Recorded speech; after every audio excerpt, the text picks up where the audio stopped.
fact that they did not follow us at once into the house, as anyone else would have done, seems to me to show that they have some sense of shame left. They have been eating muffins. That looks like repentance. They're approaching. That is very forward of them. Let us preserve a dignified silence. Certainly, that is the only thing to do now.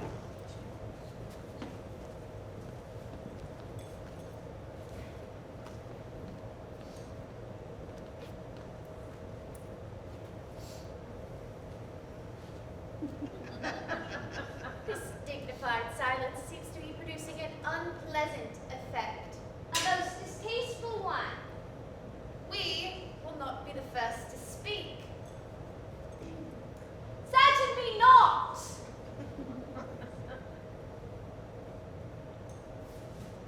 Mr. Worthing, I have something very particular to say to you. Much depends on your reply.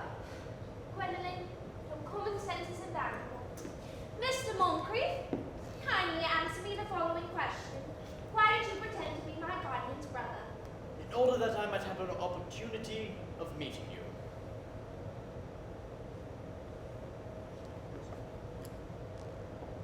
That most certainly seems an satisfactory explanation, does it not?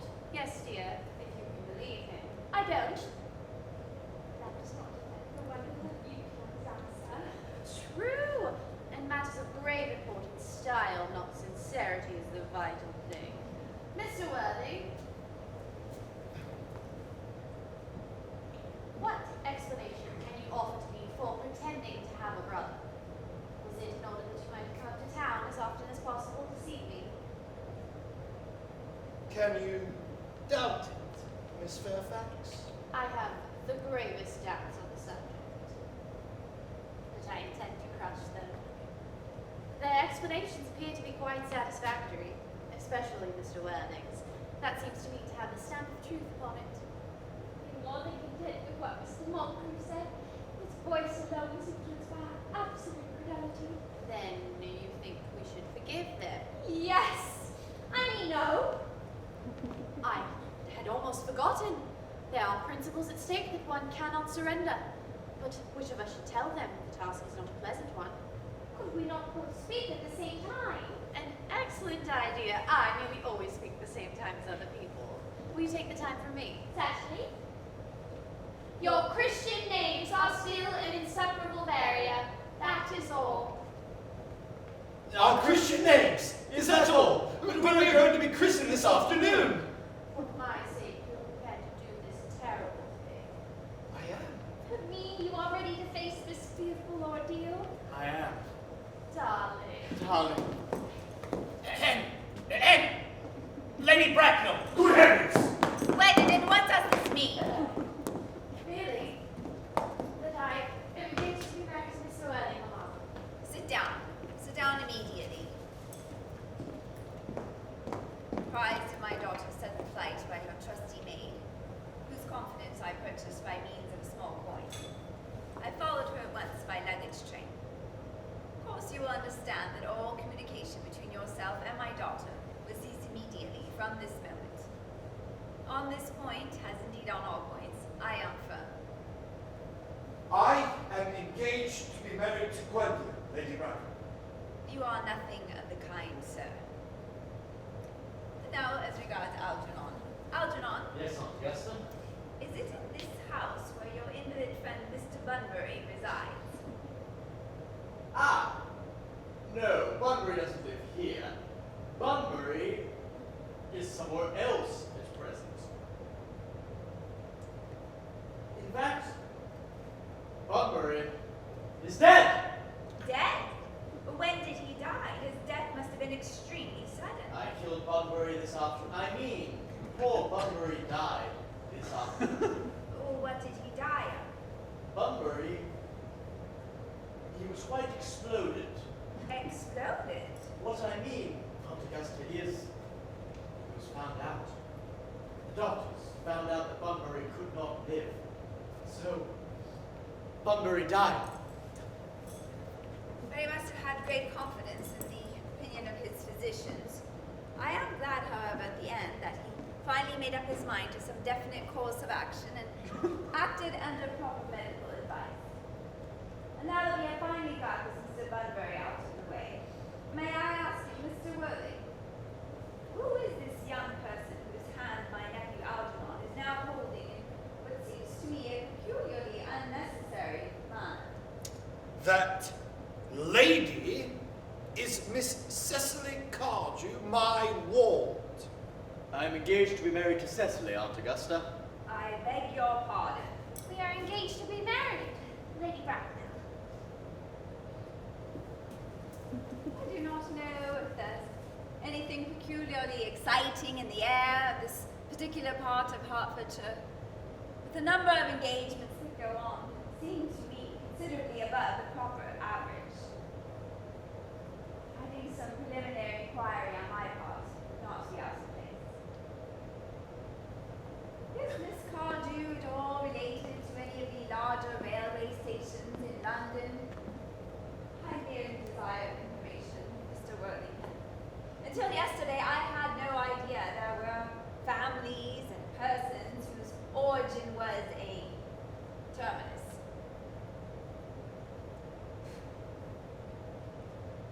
Miss Cardew is the granddaughter of the late Mr. Thomas Cardew of 149 Belgrave Square, SW, Gervase Park, Dorking, Surrey, and the Spore in Fifeshire, NB.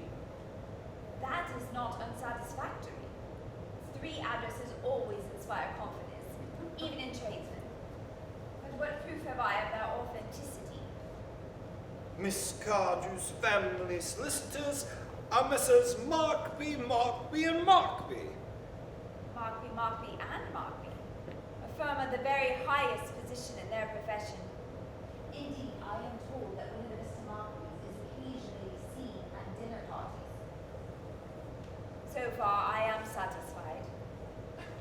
How very kind of you, Lady Bracknell. I have also in my possession, you will be pleased to hear, certificates of Miss Cardew's birth, baptism, whooping cough, registration, vaccination, confirmation, and the measles for the German and English varieties. A life crowded with incident, I see, though perhaps too exciting for a young girl. I myself do not approve of premature experiences. Now, Gwendolyn, time approaches for our departure. We haven't a moment to lose.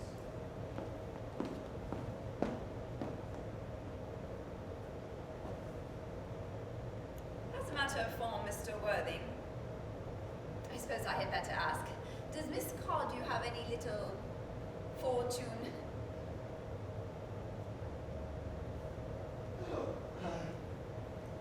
Just about 900,000 pounds in the funds, that is all. Goodbye, Lady Bracknell, so pleased to have seen you. A moment, Mr. Worthing. 900,000 pounds, and in the funds. Miss Cardew seems to me to be a most attractive young lady, now that I look at her.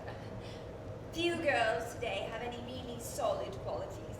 I mean, qualities that last and improve with time.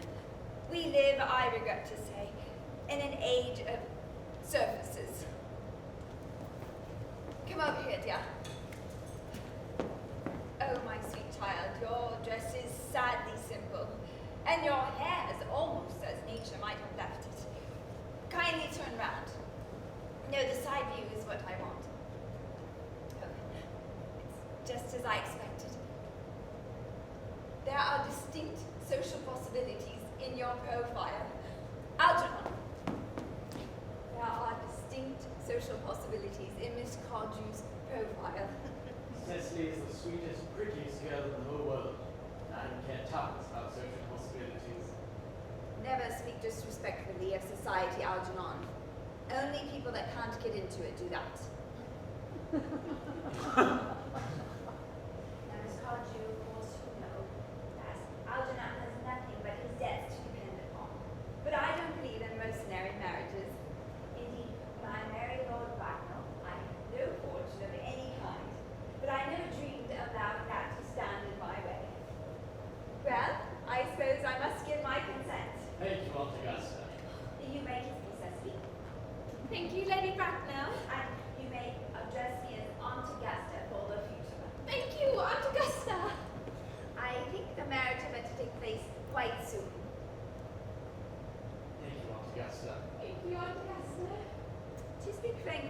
I don't approve of long engagements. They allow people the opportunity of finding out each other's characters before marriage, which I think is never advisable. Excuse me, Lady Bracknell, for interrupting you, but this engagement is quite out of the question. I am Miss Cardew's guardian, and she cannot legally marry without my consent until she comes of age. That consent I absolutely decline to give. Well, upon what grounds? I mean, Algernon is an extremely, I might almost say ostentatiously eligible young man. I mean, he has nothing, but he looks everything. I mean, what more could one desire? It pains me very much to have to speak frankly to you, Lady Bracknell, about your nephew, but I'm afraid I do not approve at all of his moral character. I suspect him of being untruthful. Untruthful, my nephew Algernon. That's impossible. He's an Oxonian. I'm afraid there can be no possible doubt about the matter. This afternoon, during my temporary absence in London on an important question of romance, he obtained admission to my house under the false pretense of being my brother. Under an assumed name, he drank, I've just been informed by my butler, an entire pint bottle of my Perrier Jouet Brut 89, a wine I was specially reserving for myself. Continuing his disgraceful deception, he then succeeded, over the course of the afternoon, in alienating the affections of my only ward. He subsequently stayed to tea and devoured every single muffin. And what makes his conduct all the more heartless is that he was quite well aware from the first that I have no brother, that I've never had a brother, and that I do not intend to have a brother, not even of any kind. I distinctly told him so myself yesterday afternoon. After some careful consideration, I have decided to entirely overlook my nephew's conduct to you. That's very generous of you, Lady Bracknell. My own decision, however, is unalterable. I decline to give my consent. Come over here, dear. Now, how old are you? Well, I'm really only 18, but I always admit to 20 at evening parties. You are perfectly right in making some slight alteration. Indeed, no woman should ever be quite accurate about her age. It seems so calculating. 18, but admitting to 20 at evening parties. Well, it won't be very long before you are of age and free from the restraints of tutelage. So I don't think your guardian's consent is, after all, a matter of any importance. Pray excuse me, Lady Bracknell, for interrupting you again, but I think it only fair to tell you that according to the terms of her grandfather's will, Miss Cardew does not legally come of age until she is 35. Well, that does not seem to me to be a grave objection. 35 is a very attractive age. Indeed, I don't see why our dear Cecily will not be even more attractive at the age you mentioned than the age she is at present. Algie, could you wait for me till I was 35? Of course I could, Cecily. You know I could. Yes, I felt it instinctively, but I couldn't wait all that time. I hate waiting 5 minutes even for anybody. It always makes me rather cross.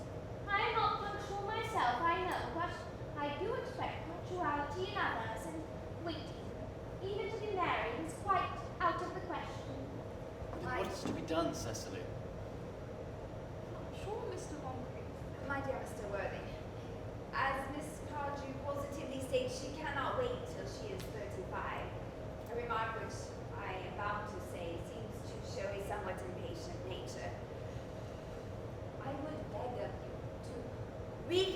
your decision.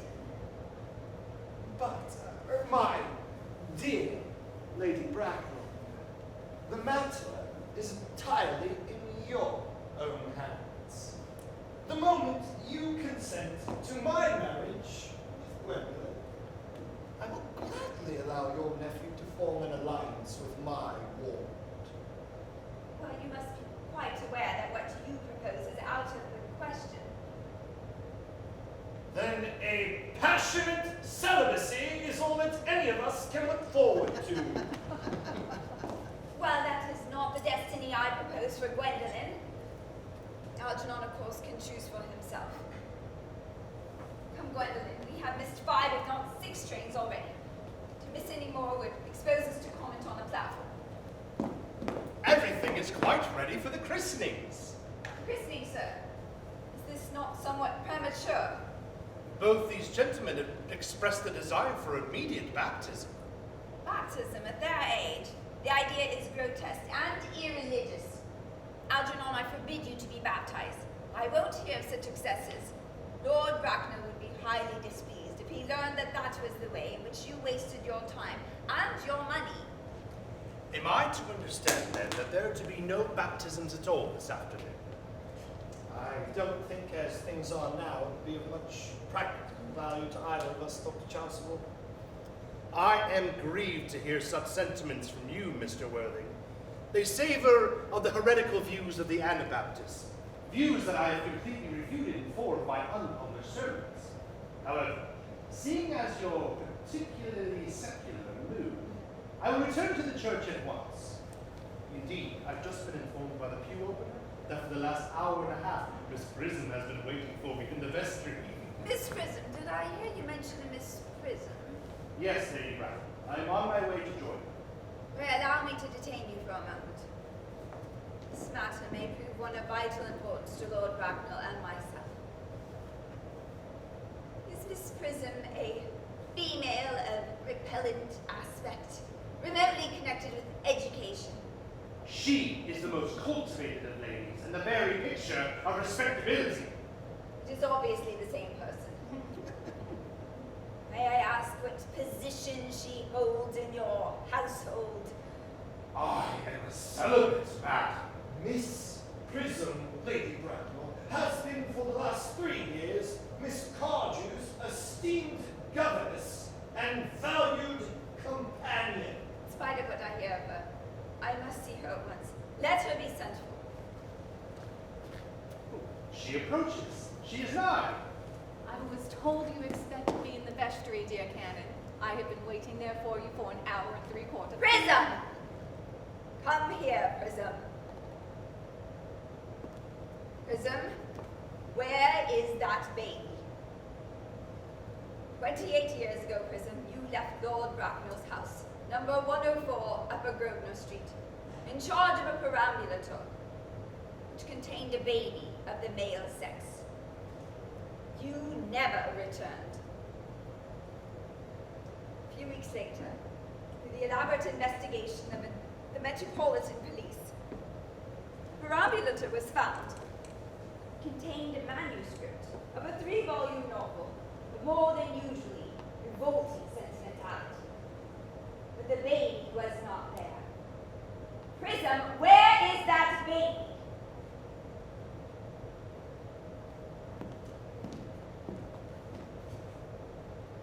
Lady Bracknell, I admit with shame that I do not know.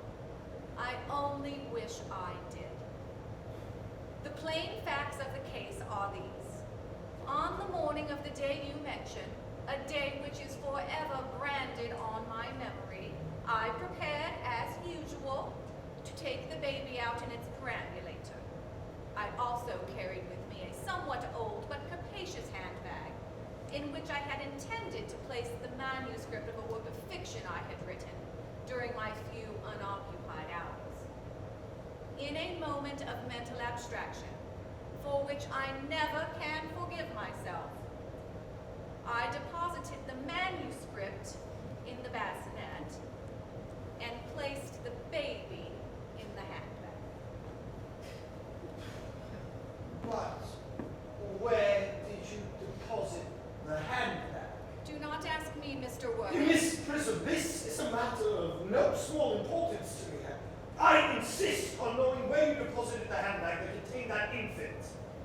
left it in the cloakroom of one of the larger railway stations in London. What railway station?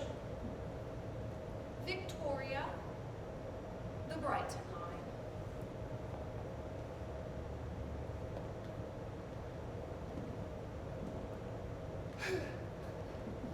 I must retire to my room for a moment. Gwendolyn, wait here for me. You are not too long. I will wait here for you all my life. What do you think this means, Lady Bracknell? I dare not even say I think it's hardly possible for me to say that founders of my strange coincidences are not supposed to occur. They are hardly considered a thing. Uncle Jack seems strangely agitated. Oh, he has a very emotional nature. This noise is extremely unpleasant. It sounds like he's having an argument. Arguments are always awful. It is stopped now. I hope he comes to some conclusion. Oh, the suspense is terrible. I hope it will last.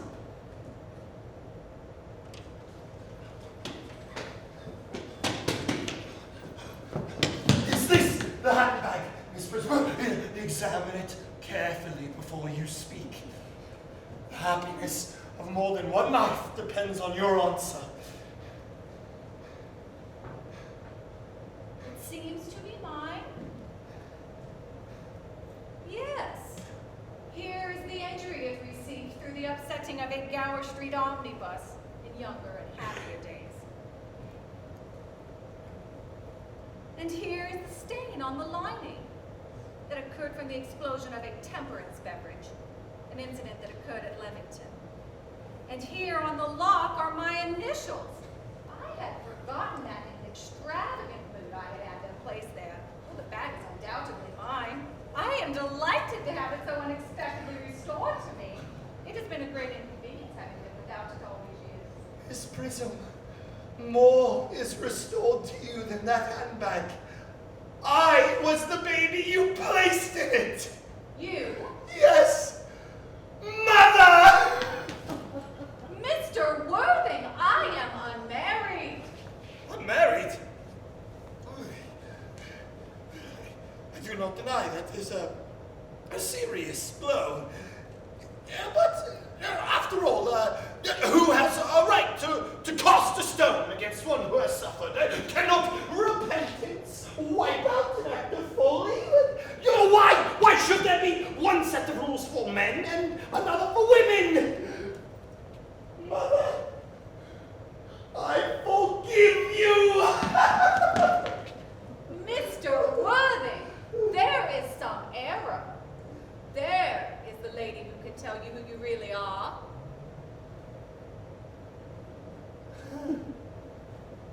Aunt Augusta.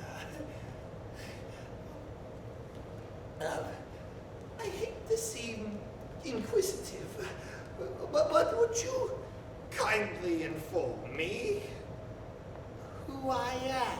I'm afraid the news I have to give you may not altogether please you. You are the son of my poor sister, Mrs. Mulberry, and consequently, Algernon's elder brother.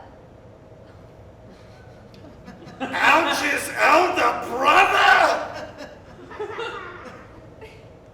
Then I have a brother after all. I knew I had a brother. I always said I had a brother. Cecily, how could you have ever doubted that I had a brother? Dr. Chancellor, my unfortunate brother. Miss Prism, my unfortunate brother. Gwendolyn, my unfortunate brother. Algy, you young scoundrel. You will have to treat me with more respect in the future. You have never behaved to me like a brother in all your life. Not today, old boy, I admit, though I was out of practice. Oh, Algy, my brother. My own. My own. But what own are you? What is your name now that you've become someone else? Yes, I've forgotten that point. Your decision on the subject of my name is irrevocable, I suppose. I never change except for in my affection. No, What a noble nature you have, Gordon. Oh, That is going to be cleared up at once. Aunt Augusta, a moment. At the time when Miss Prism left me in the handbag, had I been christened already? Every luxury that money could afford, including christening, had been lavished on you by your fond and doting parents. Then I was christened, that is settled now. Well, what name was I given? Pray let me know the worst. For being the eldest son, you were naturally christened after your father. Yes, but what was my father's Christian name? I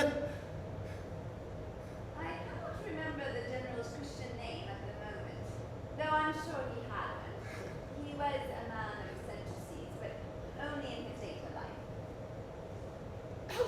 Algy, can't you recollect what our father's Christian name was?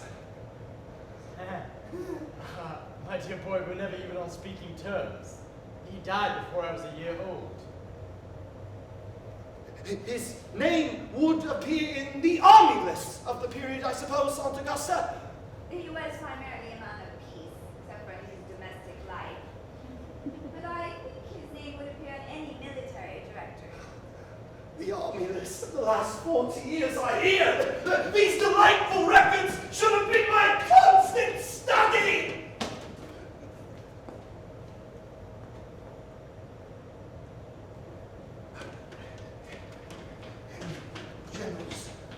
Generals, Malum, Maxim, Maggie, oh, ghastly names they have.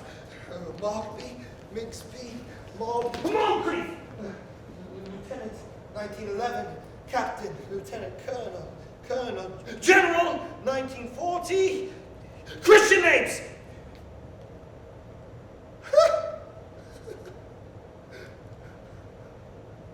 Earnest, John. I always told you that my name was Earnest, didn't I? Well, it is Earnest after all. I mean, it naturally is Earnest! I remember now that the general's name was Ernest. I knew I had a particular reason for not liking that name. Ernest, my own Ernest. I felt from the first you could have no other. It is a terrible thing for a man to realize that suddenly, all his life, he has been speaking nothing but the truth. Can you forgive me? Can, for I feel you are sure to change. My own one. Leticia. Frederick, at last. Cecily, at last. At last. My nephew, you seem to be showing signs of triviality. On the contrary, Aunt Augusta, I've now realized for the first time in my life the vital importance of being earnest.